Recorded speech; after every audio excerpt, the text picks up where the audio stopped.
Dunwoody Hawk Talk number 8. Today, I have the pleasure to be joined by IckyCoffee, aka Vincent. Welcome, Vincent. Thank you. Thank you for having me. Yeah, thanks for being here. This is fun. This will be good to give people updates. Of course. You guys have had a good season so far, so I figured it would be good to share with everybody. Yeah. Yeah. Um, so let's jump right in. So how's your season going? Our season is going excellent for basically all the teams in our esports program right now, for all the varsity teams, but especially for League of Legends. Currently, we've started our season 4-0. We lost one of our preseason games, which I think was actually really important for us because, like, it kind of knocked down our, humbled us a little bit, and realized, hey, we can lose against these teams even if we think that we're really good. But then after then, or ever since then, we've continued to gel, and we've proved as we've been playing against some teams that are ranked a little bit higher than us on like where people are in their positions and everything, that we're kind of greater than the sum of our parts in a way that we're gelling so well. And all of our victories have been 2-0, so we haven't lost a single match since that first preseason game. Everything's going very, very well. That's fabulous. I've noticed that your team has really come together. It's fun watching you all interact. Uh, what do you think? What do you attribute to your, I guess, 4-0 league? Or what's if you could? Like it's probably hard to pinpoint one thing, but 3 things if you could pinpoint. All right, so if I can narrow down to 3 things, first thing I would say that's seemingly most obvious for all of our wins is like our coaching from our coach Norman, and having him help us with our drafts and everything. We've seemed to have like an advantage ever since we like lock in those champions that we're going to be playing. Uh, from the very beginning, he does an excellent job of giving us an advantageous situation to play from, and have clear objectives on how we're going to actually follow through with our game plan and actually get the win. And then second of all, I would say this is something that's been developing a little bit more recently. Like I'd say within the past 2 weeks, we've gotten really, really good with this. Is our communication on our team used to be like pretty poor, where it was just like me and my ADC talking to each other pretty much the whole time. And now we've really narrowed down, or like nailed on the head, like who needs to be talking and when. And we've gotten a lot better at that. So I think that's another really big improvement that we've had. And then if I were to say one other thing for why we're winning, it's our jungler, Cameron. He is just really, really good. There's a lot of times when games look kind of hopeless, and he just throws us on his back and carries us the whole way. So he is for sure a key player in our team. That's cool. That's very, very cool to hear. I'm happy to hear the coaching's working out. In fact, he's watching right now. He just texted me. Of course he is. Yes, let's not say too many nice things about him. Okay, yeah, true. That's a joke. One thing I have been impressed with everybody's commitment to it and to learn to actually go through the drills. For anybody watching not familiar with League of Legends, it is extremely technical. Yes. It is not a game you sit down and you're like, oh, I want to relax and play some video games. Well, don't play League then. No.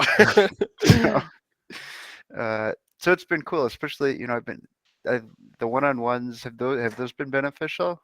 Yeah, I think we've kind of all been pretty busy in this past like week or two, so we haven't done quite as many of them as of recently. But the ones that we have had have been pretty beneficial, where we learn like specific things individually that are getting noticed in our gameplay that we can like focus time on directing to fix.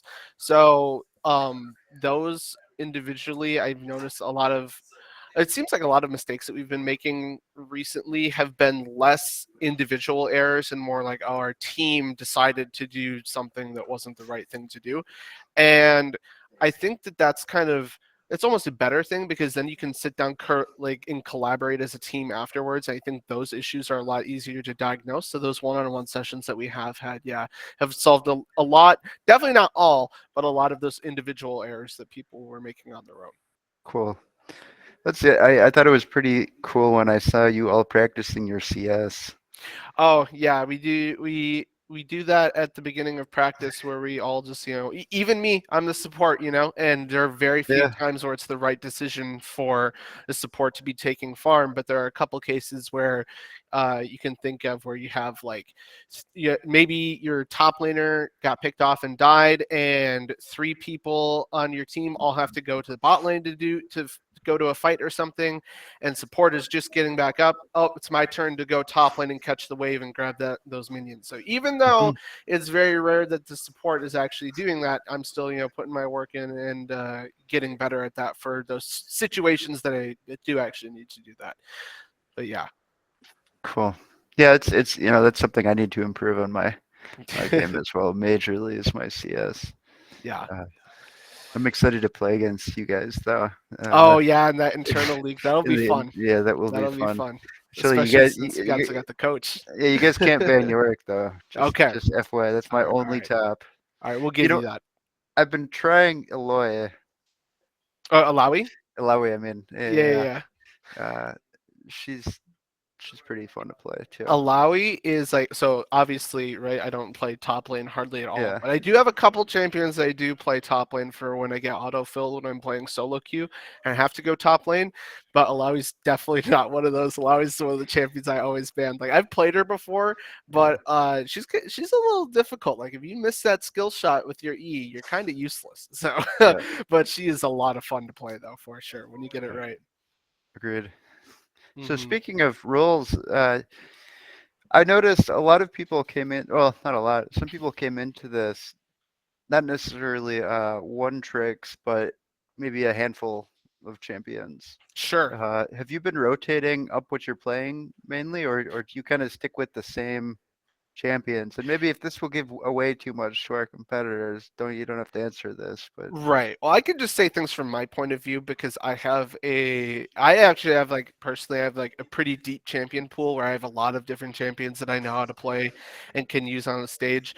Obviously, recently I've been playing Karma because that's what fits into our team a lot of the times. But I mean, I've played Pike one game, I've played Morgana, I think I've played Janna on a stage game. I've played Nami a lot in preseason. There's a lot of different champions, but we usually have a list of about three, four, maybe five different champions that we have that we rotate through about every 2 to 3 weeks or so that we want to specialize time to learn on because Norman thinks, hey, these champions, we can use these for like in each person has their set of champions. There's a little bit of overlap and everything, but mostly yeah. they're different. And we have these champions because we think that they're going to be strong in the meta and that we can utilize them all together in a comp that's going to work really well. So, like for example, we were playing Maokai before, but Maokai kind of got gutted, so we're probably not going to be playing that anymore. And when we're filling that in with different champions for the roles that's applicable to. So it's always changing pretty much, but slowly, not a very fast-paced change. Cool. That's largely based on the meta. And for people that aren't familiar with that, specific champions get nerfed or buffed every so often. I don't know how often. That's what you're talking about, right? Yeah, yeah. Every 2 weeks there is, and that can change based on stuff that happens internally at Riot. But every 2 weeks, approximately, there's a patch that rolls out that's an update for the game that will update things like the amount of damage that characters do, the amount of health or armor that they have, and then it can be bigger changes, like for there's a champion that got reworked very recently. I mean, there's Aurelion Sol, for example, where they changed all of his abilities and stuff. So he's almost like a new champion. So there's updates like that that happen every 2 weeks, and a big part of the game is seeing those changes, understanding how that's going to affect the game. It's going to affect what champions you play, what items you build, all that kind of stuff. A big part of League is being able to adapt as the game changes every 2 weeks. Yep. Yeah, that's a huge part. Mhm. Yeah, that's.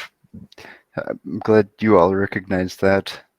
So I know for sure there's some teams we've played against that I remember looking at their op.ggs. It's like you know who to ban just because that's the only Yep. person they play. Yep. And there's sometimes where I guess me personally, I was like for the past couple of weeks, I've been playing Seraphine a lot in ranked because I Mhm. was doing really well on that, even though I knew this might not fit super well into our team comps. But if people who are like looking at my op.gg see that I have like an 80% win rate on Seraphine, I can almost guarantee that they're going to ban Yeah. that, regardless of whether or not we even plan on playing it. So there's a lot of stuff that goes deeper in the levels when you're doing scouting ahead for the team you're going to be playing next week.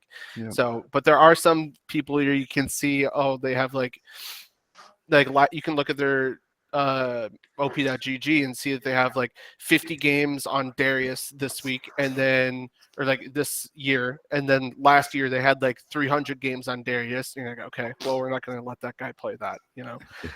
There's scouting is another thing that can be kind of important, but at this level, I'd say it's definitely more about how you play than what you're allowing the other team to pick, unless there's like a super hard counter to what you're planning on doing. Yeah. So, yeah. That makes sense. In fact, I've noticed there was one game I think. I mean, I guess most of the games it really comes down to draft. Do you think other teams are going as in depth as we are in terms of drafting? Um, I don't think so because I think their scouting is Yeah. good for a lot of times because like there's a lot of times when we'll see in the first round of draft phase you get to ban 3 champions, and we'll see a lot of them do a lot of times there'll be 2 bans towards our jungler, and then the last ban is usually towards either me or our mid laner. And so it's like, okay, they're doing the research, but then when they go to actually pick their champions, in our experience, a lot of times they pick stuff that like doesn't really make sense. Like you have all these different champions who they might be able to play well individually, but it's not like they're working together in a cohesive way that really makes sense. Like they all those champions kind of want to do different things. Like I Hmm. remember there was one game that we were playing where the comp looked really good from the start, where they had like 3 champions that all wanted to dive in on people, and then they had another champion that was going to be good to provide protection for their ADC. And then they drafted Zaya, who isn't a champion that really wants to go in. That's a champion that wants to peel back from fights and be able to save herself and disengage. So it's like that didn't really make a lot of sense, and then we rolled that team that game. So I think that our drafts for sure are the best that we've encountered so far. Obviously, I can't speak to the teams we haven't played to yet, but given on what we've seen so far, I think we're in a pretty good spot. Agreed. Agreed. I'm very happy Mm-hmm. with you all. You've all done a tremendous job, both improving your gameplay and communication. Yeah, and the improvement part So to touch on quick is it was super cool because at the beginning of the season, I can't remember what our jungler was ranked, but I remember at the beginning of the season, we had 4 people who were in silver, and I think our jungler might have started out in silver when he first started playing ranked, he's or he might plat have been now, isn't he? in gold 4. Yeah, I can't remember. But now, flash forward a few weeks, now we have 3 people in gold, one still barely in silver, and then one person in plat 3. So it's like our team Yep. looks way scarier than we did before. Now it looks like, Yeah. when you're looking at the ranks and everything of all the teams in our conference, yeah, we deserve to be 4-0 at the top of the spot Yeah. right Agreed. now. But yeah, we've came together very, very well. Yep. Cool. I guess what are any major takeaways from this season so far that you want to share before heading off to class? Oh yeah, sure. Well, a few that I can think of off the top of my head is that this has been a lot of fun, and something I've been really thankful for is especially on the varsity team, obviously, because that's the team that I'm a part of. But all 4 of us, all 4 of the other ones, all 5 of us, we've all gotten pretty close, over the past few months now, and it's great because obviously when you like first start a team, there's like usually assuming everyone's like at least like a decent communicator and everything, you'll have that honeymoon phase where everyone's like, oh yeah, everything's fine, and no one ever argues or anything like that. But then as time goes on, you'll sometimes start to have some like disagreements, headbutting and stuff like that. And then if things get bad, then you'll have people like yelling at each other and flaming and being mean or rude or all this stuff. And that stuff just doesn't happen on our team ever. Like if we ever have any issues or anything like that, we just sit down, we talk it out or whatever with level heads, and everything just goes really smoothly. So that's something that we've been absolutely blessed by, to not have an issue where we have issues of people being toxic That's or something cool. like that on the varsity Yeah. team. That's Yeah, helped us a lot. we've got a healthy community here. We do. Yeah. We do.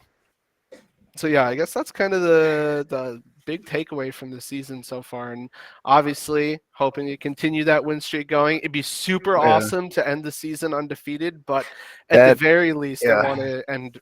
I really hope we can at least end first, even if we end up dropping a game or two, and go into playoffs with the best seeding that we can Just get.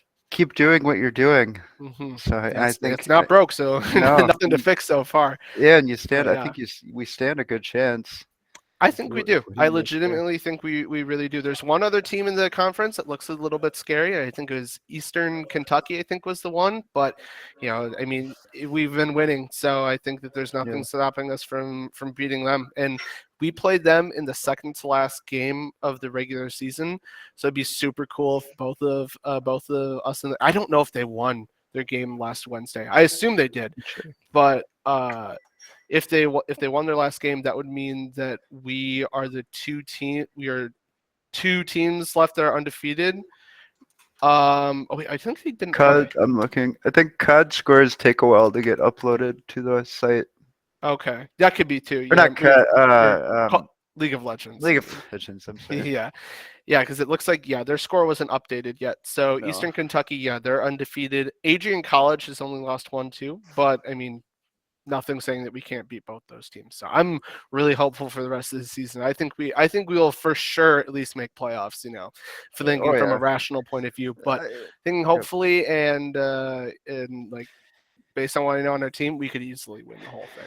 It's gonna be a good season. It's gonna be good. Yep, it will be. So let's leave us with the 2 points that Norman makes sure to reiterate every practice, and that's you always need Ignite.